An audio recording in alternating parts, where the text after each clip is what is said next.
In Gaza, the death toll has climbed past 20,000 people. Despite global calls for a ceasefire, Israel's prime minister has vowed to keep fighting until Hamas is destroyed. Meanwhile, in Iraq, the U.S. launched a new round of airstrikes in response to attacks on American troops in the region. This comes as concern grows that the conflict in Gaza may spread further into the Middle East. CBS News' Jared Hill joins us live from New York with the latest developments. Yeah, Max, those U.S. retaliatory strikes are believed to have killed a number of fighters with an Iranian-backed militant group, although no civilians, according to the U.S. This is all happening amid a tense time for U.S. forces in the Middle East. The White House says President Biden directed drone strikes against Hezbollah targets in retaliation for an attack that wounded 3 U.S. troops in Iraq yesterday. It comes as fighting continues to intensify between Israeli forces and Hezbollah fighters at the border with Lebanon.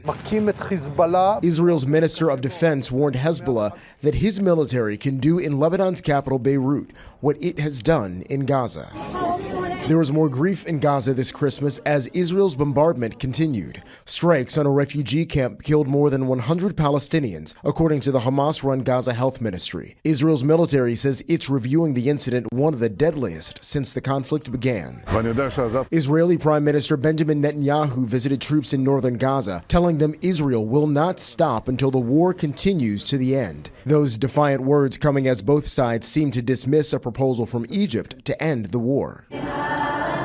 Still, Palestinian Christians gathered for Christmas Mass in the only Catholic church in Gaza City, and also in Bethlehem in the nearby West Bank. In Rome, Pope Francis said he grieved the loss of civilian life in Gaza, called for the release of the remaining hostages, and prayed for peace during his Christmas address.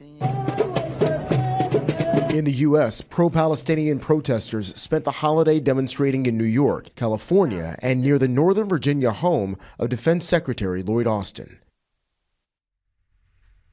Meanwhile, some shipping is set to resume in the Red Sea. The company Maersk says that it is working on some logistics after being one of the several major shippers to halt operations because of attacks on their ships in the region. The company said that the U.S. led multinational military patrols as part of the reason they're restarting.